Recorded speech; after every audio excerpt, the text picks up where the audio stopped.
কলা চাষ একটি লাভজনক ও আধুনিক কৃষি ব্যবস্থা যা সঠিক পরিকল্পনা, আধুনিক প্রযুক্তি এবং যত্নশীল ব্যবস্থাপনার মাধ্যমে আরও উন্নত করা সম্ভব।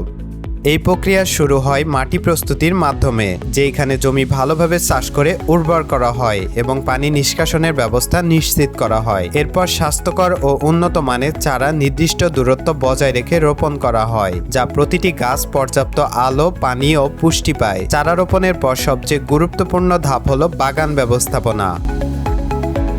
আগাছা নিয়ন্ত্রণ এইখানে অত্যন্ত জরুরি, কারণ আগাছা গাছের পুষ্টি, পানি ও আলো কেড়ে নেয় এবং পোকামাকড় ও রোগের আশ্রয়স্থল হিসেবে কাজ করে। তাই নিয়মিত আগাছা পরিষ্কার করে জমি পরিষ্কার রাখা হয়। পাশাপাশি কলার মোচা বা ফুল নির্দিষ্ট সময় কেটে ফেলা হয়, যাতে গাছ তার শক্তি ফলের বৃদ্ধিতে ব্যয় করতে পারে। এর ফলে কলা দ্রুত বড় হয় এবং ফলন বৃদ্ধি পায়। এছাড়াও পুরনো ও রোগাক্রান্ত পাতা নিয়মিত ছাঁটাই করা হয়, যা গাছকে সুস্থ রাখতে সাহায্য করে। এতে সূর্যালোক ও বাতাস সহজে প্রবেশ করতে পারে, ফলে রোগের ঝুঁকি কমে যায় এবং গাছের বৃদ্ধি আরও ভালো হয়। তবে কলা চাষে কিছু প্রাকৃতিক চ্যালেঞ্জও রয়েছে, যেমন ঝড়, বন্যা ও বিভিন্ন রোগবালাই, যা উৎপাদনকে ক্ষতিগ্রস্ত করতে পারে। তাই এইসব ঝুঁকি মোকাবেলায় আগাম প্রস্তুতি ও সঠিক ব্যবস্থাপনা প্রয়োজন। যখন কলা পেকে যায় তখন শুরু হয় ফসল সংগ্রহের প্রক্রিয়া। দক্ষ শ্রমিকরা প্রতিটি গুচ্ছের পরিপক্কতা যাচাই করে সতর্কতার সঙ্গে কেটে নেয়, যাতে ফলের কোনো ক্ষতি না হয়। প্রতিটি গুচ্ছে সাধারণত 8 থেকে 12টি কলা থাকে এবং একজন শ্রমিক দিনে প্রায় 500 গুচ্ছ পর্যন্ত সংগ্রহ করতে পারে। সংগ্রহের পর কলাগুলো নির্দিষ্ট ওজনের ক্রেটে করে প্রসেসিং এলাকায় নিয়ে যাওয়া হয়। প্রসেসিং প্লান্টে প্রথমে কলাগুলো ভালোভাবে ধোয়া হয়, যাতে ময়লা ও ব্যাকটেরিয়া দূর হয়। এরপর প্রতিটি কলা বাছাই করা হয় এবং যেগুলো মানসম্মত নয় সেগুলো আলাদা করে ফেলা হয়। এই প্রক্রিয়ায় প্রায় 5% কলা বাদ দেওয়া হয়, যাতে বাজারে শুধুমাত্র ভালো মানের পণ্য সরবরাহ করা যায়।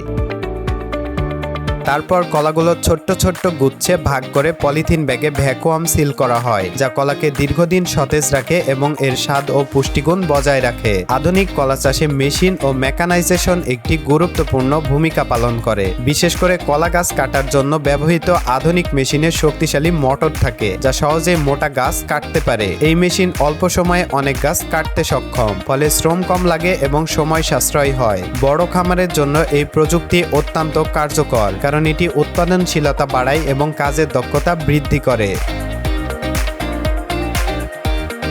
কলা শুধু একটি ফল নয়, এটি থেকে বিভিন্ন মূল্যে সংযোজিত পণ্য তৈরি করা যায়, যেমন কলা চিপস, যা উচ্চ তাপে তেলে ভেজে তৈরি করা হয় এবং এটি একটি জনপ্রিয় ও সুস্বাদু খাবার। এছাড়া কলা দিয়ে ব্রেড, স্মুদি ও অন্যান্য পুষ্টিকর খাবার তৈরি করা হয়, যা বাজারে ভালো চাহিদা তৈরি করে এবং কৃষকদের অতিরিক্ত আয় নিশ্চিত করে।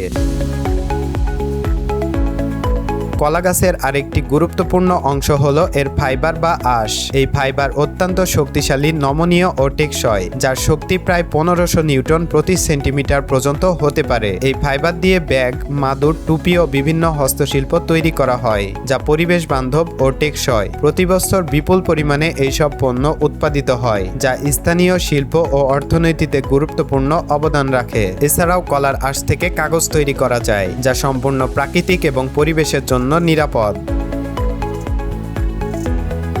কলা গাছের অবশিষ্ট অংশ শুকিয়ে এই কাগজ তৈরি করা হয়, যা প্লাস্টিক ও অন্যান্য ক্ষতিকর উপাদানের বিকল্প হিসেবে ব্যবহৃত হতে পারে। এটি পরিবেশ রক্ষায় গুরুত্বপূর্ণ ভূমিকা পালন করে এবং টেকসই উন্নয়নের পথকে আরও সুগম করে। সার্বিকভাবে কলা চাষ একটি সমন্বিত প্রক্রিয়া, যেখানে কৃষি, প্রযুক্তি ও শিল্প একসাথে কাজ করে।